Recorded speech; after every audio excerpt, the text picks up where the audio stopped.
Salut à tous, nouvelle question-réponse. Aujourd'hui, on va parler de sport, de nombre de séries et tout ça, donc de mélanger tout ça. Donc un sport plus la musculation. Donc sachez que si vous voulez me poser vos questions, c'est en commentaire ici. On sélectionne vos commentaires en fonction des questions et on les traite après dans les vidéos du jeudi. Donc c'est tous les jeudis à 18h. Il y a une playlist dédiée. Donc ça fait une bonne raison de vous abonner à la chaîne qui s'appelle la question fit, hein. Donc vous avez des heures et des heures de vidéos déjà à regarder, à écouter, que vous soyez sur votre vélo d'appartement, enfin bon, bref, en train de faire vos 20 000 ou 10 000 pas par jour. Il y a matière à écouter et apprendre. Ensuite, il y a également le podcast qui est sur la chaîne YouTube, donc La Pause Fitness, donc ma chaîne qui s'appelle Fitness Smith, mais le podcast s'appelle La Pause Fitness, mais également sur toutes les bonnes plateformes de podcast que vous pouvez retrouver tous les mardis à 8 heures du matin. Et pour ceux qui sont un peu upgradés, on va dire, ceux qui ont envie d'aller plus loin et qui sont plus exigeants, vous avez les enquêtes que je peux faire dans la littérature scientifique, mais également sur le terrain. Enfin, voilà, toutes ces choses-là qui moi, me passionnent, que vous retrouverez tous les dimanches à 10 heures sur mon site internet. Donc, vous avez tous les liens dans les notes de cet épisode. Alors, enfin, de cet épisode, de cette vidéo. Juste avant que j'oublie, j'avais vu passer en commentaire des gens qui voulaient des podcasts ou un podcast avec Gundeal. Alors, vous savez, moi, Michael Gundeal, je faisais des podcasts avec lui. Bon, j'ai dû en faire 4, 5, 6, je sais plus combien en tout. Quand il en faisait quasiment jamais, c'est-à-dire qu'il en faisait pas. Il en faisait un ou deux de temps en temps. Donc là, à ce moment-là, on en faisait quelques fois. Maintenant, je vois qu'il est invité sur plein d'autres chaînes et des gens qui ont envie de le découvrir, de lui poser des questions et tout ça. Donc, à un moment donné, ça tourne. Il y a quelques années, on en faisait ensemble. Moi, aujourd'hui, voilà. Alors, je sais qu'il y a des gens, ils sont pas au courant, mais j'ai déjà fait quelques podcasts avec lui. Donc, vous tapez Fitness Miss Gundeal sur YouTube, vous trouverez, hein. On a déjà des discussions. Donc voilà, ou sur mon site directement, vous trouverez aussi. Donc comme ça, c'est répondu parce que c'est répondu. J'y ai répondu parce que ça se dit pas, je crois. Parce que je sais que c'est une question. Il a un noyau dur et donc voilà. Donc moi, c'est une personne que j'apprécie. J'en referai peut-être avec lui, hein. Je ferme pas du tout la porte. Mais là, il en fait tellement déjà un petit peu à droite à gauche. Je pense pas que ce soit nécessaire d'en faire plus que ça. Et puis après, il faudrait donner un angle parce que c'est pareil, quoi. Qu'est-ce qu'on pourrait apporter de nouveau? Enfin voilà, quoi. Mais bon, pour ceux qui savent pas, il y en a déjà, on avait fait sur le sommeil, sur d'autres sujets, donc allez voir. Vous tapez Fitness Miss Gundeal sur YouTube, vous trouverez. Donc la question, oui, salut, comment associer musculation et sport collectif, football et basketball, nombre de séries, style d'entraînement, half ou full body, combien de fois par semaine, etc. Continue ce que tu fais, merci. Donc merci à toi. Euh, Florent. Euh, le sport, alors déjà, on va partir de l'extrême. L'extrême, c'est le sportif de très haut niveau, type athlète de haut niveau, athlète olympique et tout. Il va être entre 7 à 14 heures, voire plus. 7, c'est pas beaucoup. 14, c'est plutôt, on se rapproche plus de la réalité. 14 heures à faire du sport par semaine. Donc son sport collectif, sa musculation, tout confondu. Et donc, il faut te dire une chose, c'est que ce qui domine toujours, c'est ce que là où toi tu as envie de dominer, entre guillemets, de performer. Donc, par exemple, si tu me dis, ouais, moi j'ai envie d'être bon partout. Si tu as envie d'être bon partout, tu seras nul partout. Parce qu'on peut pas être bon partout. En fait, tu seras meilleur que la moyenne dans plein de choses, mais tu seras moins bon que chacun dans son domaine particulier. Donc si faut essayer de juste faire, parce que tout le monde veut tout faire, c'est un peu la génération d'aujourd'hui, on veut tous être entrepreneurs, en même temps sportif, en même temps le meilleur amant, en même temps le meilleur papa, en même temps, bon bref, vous avez compris. Sauf que à vouloir tout faire, on lit plein de livres, on a l'impression qu'on sait plein de choses, et puis arrivé à un certain âge, on se dit finalement j'aurais dû persévérer dans certains domaines parce que je me rends compte que je sais plein de petites choses à droite à gauche, mais aucun sujet profondément. Donc c'est un peu la maladie du siècle là. Donc il faut essayer déjà de définir ce qu'on veut vraiment. Donc est-ce que tu veux être bon en sport collectif? Donc toi par exemple tu me parles de c'est quoi foot, foot et basket, non, c'est ça? Ouais, foot et basket. Donc déjà, tu as deux sports très différents, le foot et le basket. Donc c'est un sport de ballon, ok, c'est pareil, mais il y en a un qui joue avec les pieds, l'autre avec les mains. Donc, donc dans ces deux sports, déjà, la préparation n'est pas la même. Donc ça, il faut, voilà. Est-ce que tu fais ces sports en loisir ou est-ce que si jamais, c'est simple, si demain, tu vois, tu devais préparer médecine, donc que tu étais pris à fond, et qu'on te disait, bon voilà, tu dois choisir, il t'en restera qu'un sport. C'est quoi que tu choisis? Donc pose-toi cette question. Le basket, le foot, la muscu, tu choisis quoi? Eh bien, si tu es capable de répondre à cette question, tu es capable de savoir ce qui va dominer dans ta semaine. C'est pas parce que tu fais un sport collectif que la muscu devient un à côté. Tu peux très bien avoir la musculation comme sport principal et ces sports-là comme sport secondaire. C'est plutôt mon cas. Alors moi, je fais pas ce genre de sport, mais tous les autres sports, j'ai pas du vélo, du skate, de la marche, peu importe le sport, ça sera pour moi secondaire à la pratique de la musculation. Donc si toi, tu es dans ce cas-là, j'ai envie de te dire, tu fais de la musculation comme n'importe qui, en split, 5 fois par semaine, voilà. Maintenant, si, et puis tu fais tes sport co quand t'as envie, quand voilà, tu t'essaies juste de pas te faire ta séance cuisse la veille de ta séance foot, et le basket la veille de séance bras épaules, quoi, tu vois, par exemple. Le lendemain de la séance bras ou épaules, parce que si t'es toujours comme ça va vite chauffer. Donc ça, c'est des trucs pratiques de bon sens, mais t'as pas besoin d'une vidéo pour le savoir.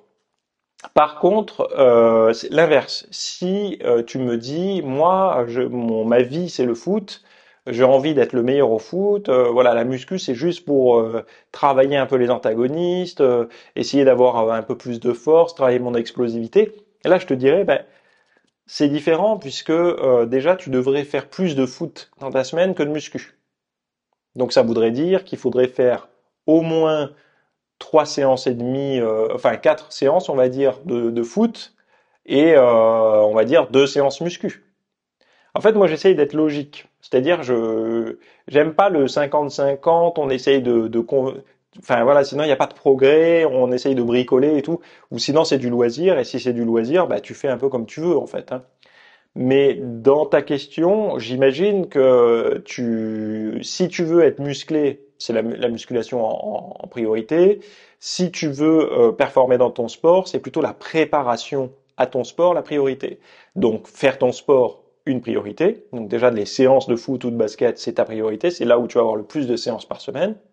Et en soutien, on va dire, tu vas travailler ta musculation. Donc ta musculation, très bonne idée. Tu peux faire, si tu n'as que 2 séances par semaine de musculation, tu peux très bien faire une journée bas du corps, une journée haut du corps. D'ailleurs, je t'invite à voir la vidéo, Cyril te la mettra ici ou là, une vidéo qui est sortie ou qui sortira, qui s'appelle Weekend Warrior. Et je te recommande vraiment d'aller la voir parce que c'est basé sur les gens qui ont une très courte fenêtre hebdomadaire pour s'entraîner en musculation. Et j'explique exactement combien il faut en faire, comment il faut faire pour prendre de la force, avoir les effets sur la santé et tout, dans un court laps de temps. On appelle ça les weekend warriors, ceux qui arrivent à compenser toute une semaine en 2 jours par semaine. En fait, c'est les opposés des sportifs du dimanche. C'est ceux qui font du sport le week-end, mais qui ne sont pas des sportifs du dimanche. Voilà. Ensuite, donc voilà, c'est ce que je te disais, mais ta charge de travail, elle sera la même dans le sens où tu vas quand même avoir beaucoup d'heures de sport hebdomadaires, sauf que tu auras beaucoup de ta discipline de prédilection, ton sport où tu as envie de performer, et moins de l'autre. Après, donc je reviens au cas où tu ferais ta musculation une priorité et puis ton sport, comme je disais. Donc là, ce que toi tu proposes, c'est une très bonne idée. Faire par exemple le haut du corps un jour par semaine, le bas du corps un autre jour de la semaine, et toutes les autres séances consacrées à ton sport de prédilection, donc ou le foot ou le basket. Ensuite, dans le cas où le foot et le basket ce sont des loisirs et la muscu c'est du quotidien et c'est un objectif, je sais plus ce que je vous dis. Ah oui, utilise ces sports co comme des séances de cardio. C'est-à-dire qu'aujourd'hui, avec les modes de vie sédentaires qu'on a presque tous, le cardio devient systématique ou obligatoire passé 30-35 ans, quoi, si on veut pas devenir adipeux et voilà, et si on veut faire un peu bouger son organisme. Eh ben, tu peux compter dans tes, je sais pas, 150 à 300 minutes hebdomadaires de travail cardiovasculaire, tu peux y inclure ton basket et ton foot. Voilà, moi c'est vraiment comme ça que je fonctionnerai en fonction des objectifs. Après, je pars du principe que tu es sur une chaîne fitness muscu, donc que tu as quand même cette quête d'avoir un corps affûté et tout. Faut faire très attention, j'ai vu beaucoup de gens perdre beaucoup de temps à vouloir tout faire et finalement obtenir que des résultats médiocres. C'est-à-dire que il y a une espèce de je sais pas de mythe ou de légende autour du physique en forme qui tournerait autour d'un athlète complet enfin, quand je dis forme, c'est forme esthétique. Et l'athlète complet, ce serait celui qui court, ce serait celui qui nage, ce serait celui qui envoie des balles avec une raquette, qui fait un peu de muscu, mais pas la même muscu que les bodybuilders, une autre qui donne des muscles plus allongés, plus esthétiques et tout. Tout ça, en fait, ce sont des légendes euh, dites par des gens qui ils connaissent autant en musculation que moi en thermonucléaire, tu vois. En fait, c'est dans l'esprit. On a l'impression, c'est un peu comme ceux qui disaient, faut faire de la natation parce que ça muscle de manière allongée, ça fait des muscles allongés, quoi. Donc bon, voilà. Et le rugby, ça fait quoi? Des muscles tassés. Enfin, bon, bref, vous avez compris. Tout ça, ce sont des légendes, des mythes, des choses qu'on raconte quand on a envie de dire quelque chose par rapport à un sujet qu'on connaît pas trop. Mais dans la réalité, si on veut avoir un corps esthétique et en forme, donc en gros, ce qu'il y a sur les couvertures de magazines de fitness, les mannequins et tout, donc pas les bodybuilders, je te parle vraiment des athlètes, des mannequins en fait, hein, même pas des modèles fitness qui sont déjà trop musclés, mais des mannequins, ce sont des gars qui font pas mal de muscu.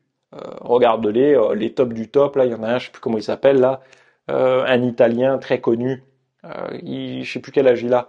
Je crois qu'il a même une appli de muscu d'ailleurs. Donc, ils font tous de la muscu. Alors, ils font du cardio aussi, mais ils font tous de la muscu. T'as pas des épaules galbées, des biceps, du haut de pec et tout, sans faire de la musculation. Donc, alors vous allez toujours me trouver une erreur génétique, mais cette erreur génétique, c'est ni vous ni moi. Et pour cette erreur génétique, parfois, même en faisant de la musculation, on n'arrive pas à l'atteindre.